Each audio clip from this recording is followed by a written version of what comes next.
Okay बच्चों, hand डालो conical pendulum. तो मैं अब कोनिकल पेंडुलम आपको दोनों फ्रेम से कराऊंगा, ठीक है ना, मतलब ग्राउंड पे बैठ के भी पढ़ाऊंगा और सर्कुलर मोशन के फ्रेम में भी कराऊंगा, ठीक है। तो ध्यान से देखिए, सबसे पहले कोनिकल पेंडुलम क्या होता है आपको पता होना चाहिए। आपने देखा होगा, एक मान लो एक स्टोन लिए, एक थ्रेड लिया, यहाँ से फिक्स कर दिया, स्टोन बांध दिया, क्या बांध दिया, स्टोन, और उसको ऐसे घुमाया तो एक कौन सा स्वीप करता है, क्या करता है, कौन सा बनाता है, देखो ध्यान से ऐसे, ठीक है ना। तो ये सर्कल में घूमता है और कैसे घूमता है, कौन सा बनाता हुआ घूमता है। बोलो समझ में आ रही है बात, बोलो बेटा, ऐसे कौन सा बनाता हुआ सर्कल में घूमता है, पक्का सही है, एकदम सही है। और ये क्या होगा इसका, ये लेंथ है पेंडुलम की आर एल, ठीक है ना, ये थीटा एंगल है मान लो, सही है। तो मुझे इसकी इक्वेशंस पढ़नी है, सब कुछ पढ़ना है इसके बारे में। सबसे पहले मैं पढ़ रहा हूँ ग्राउंड पे बैठ के, ये ऑब्जर्वर 1 के फ्रेम, ऑब्जर्वर 1 के फ्रेम में पढ़ रहा हूँ। ध्यान से देखो, इस पार्टिकल पे क्या लग रहा है, ये है ना पार्टिकल, तो इस पार्टिकल पे टेंशन लग रही है, ऐसे लग रही है कि नहीं लग रही है, बोलो सही बात है, सही बात है एकदम, ओके नो प्रॉब्लम। ये एल लेंथ है, टेंशन लग रही है, इस टेंशन के दो कंपोनेंट बेटा, इस टेंशन के दो कंपोनेंट, एक ये और एक ये। ध्यान से देखो, ये पार्टिकल सर्कल में चल रहा है कि नहीं चल रहा, सर्कल में चलाने के लिए सेंट्रीपिटल फोर्स चाहिए होता है कि नहीं चाहिए होता, वो सर्कल में चल रहा है, सेंट्रीपिटल फोर्स कौन सा है, ये। तो ये थीटा एंगल है, तो इधर आएगा टी कोस थीटा और इधर आएगा टी साइन थीटा, ठीक है। T sine theta will act as centripetal force, बोलो समझ में आई। And t cos theta will get balanced bye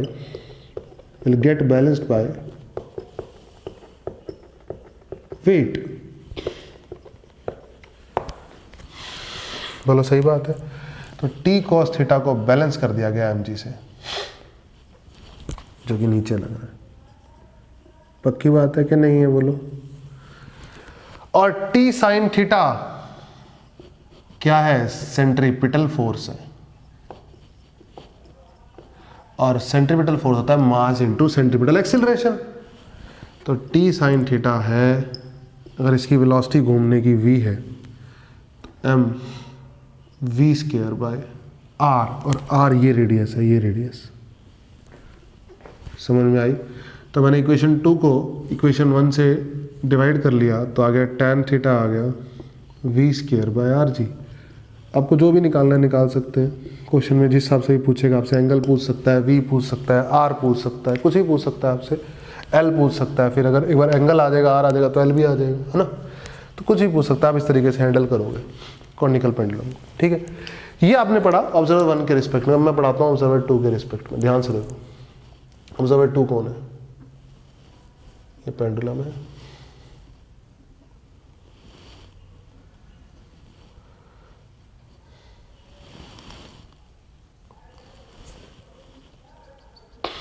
ठीक है, ये क्या है, पेंडुलम है, और ये ऑब्जर्वर है, ऑब्जर्वर यहीं बैठा है, ये ऑब्जर्वर है, इस फ्रेम में ऑब्जर्वर बैठा है, ये फ्रेम है, और इस फ्रेम में कौन बैठा है, ऑब्जर्वर बैठा है, ऑब्जर्वर 2, सही है, पक्का।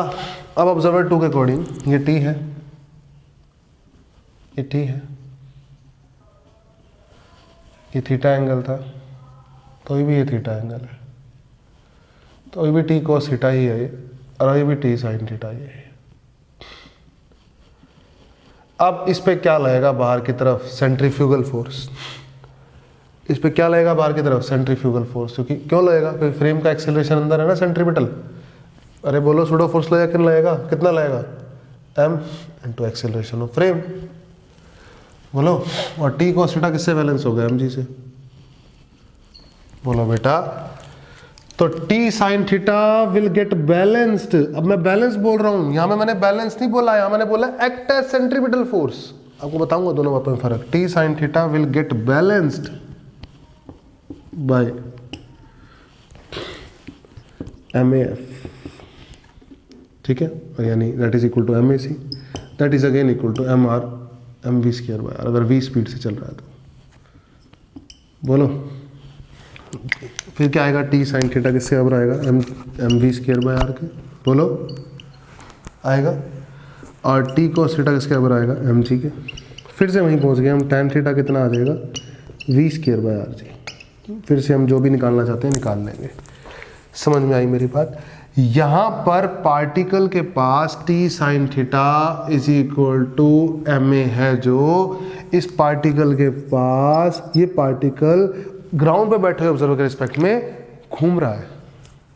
क्या कर रहा है, घूम रहा है, तो मूव कर रहा है। फॉर एग्जांपल अगर मैं समझाऊं आपको कि दोनों फ्रेम में फर्क क्या होता है, देखो ध्यान से देखो, ध्यान से देखो।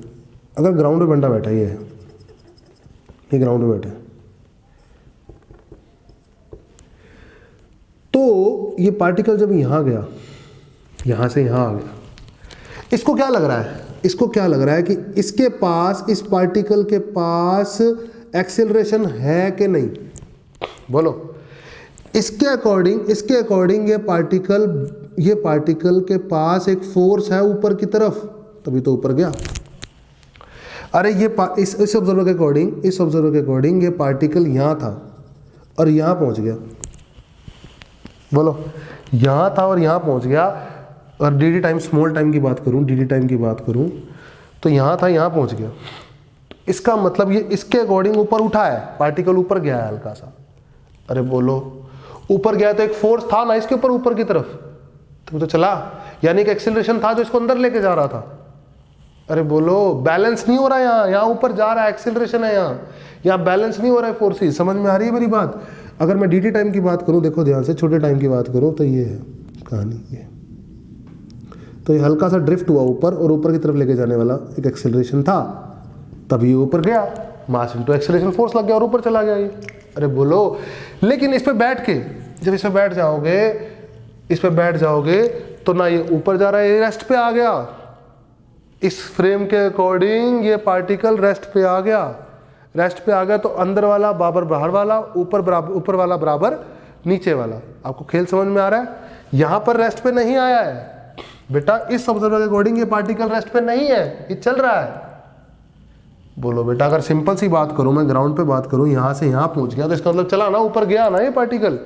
लेकिन इसके रिस्पेक्ट में ये पार्टिकल, इसके रिस्पेक्ट में, इस ऑब्जर्वर के रिस्पेक्ट में पार्टिकल किस पे है, पार्टिकल में नेट फोर्स 0 है। पार्टिकल में नेट फोर्स क्या है, 0, क्योंकि ऑब्जर्वर खुद उसी स्पीड से घूम रहा है जिस स्पीड से पार्टिकल घूम रहा है। उसी को तो रेफरेंस फ्रेम बोल रहा हूं मैं। बोलो दोनों बातों में अंतर समझ में आया। ये टी साइन थीटा यहाँ लिखा मैंने, will act as centripetal force and t sine theta equal to m a c. यहाँ लिखा मैंने t sine theta will get balanced by m a f, that is pseudo force. हालांकि answer तो दोनों same ही आना था, वो कोई दिक्कत नहीं है। अरे बोलो, ये दोनों फ्रेम से समझ में आया। ये कौन से फ्रेम से है, ये from frame O2, that is non inertial frame. और ये from frame O1, that is inertial frame. फर्क समझ में आ रहा है आपको दोनों में? तुम्हें दिक्कत तो नहीं आएगी? बोलो सही है। आगे से अब मैं जो भी करूंगा वो एक फ्रेम से ही कराऊंगा। आपको मैंने समझाने के लिए इस वाले कोनिकल पेंडुलम को दोनों फ्रेम से समझा दिया है कि आपको सेंट्रीपिटल और सेंट्रीफ्यूगल में दोनों में अंतर समझ में आएगी, क्या अंतर है। ठीक है, सेंट्रीफ्यूगल सिर्फ तब लगेगा जब ऑब्जर्वर की बात आएगी, लेकिन सेंट्रीपिटल तो यहां भी लग रहा है और यहां भी लग रहा है। अरे ये टी साइन थीटा यहां भी सेंट्रीपिटल ही है और यहां भी सेंट्रीपिटल ही है, लेकिन यहां टी साइन थीटा को बैलेंस कर रहा है सूडो सेंट्रीफ्यूगल, यहां नहीं कर रहा है। समझ में आई बात?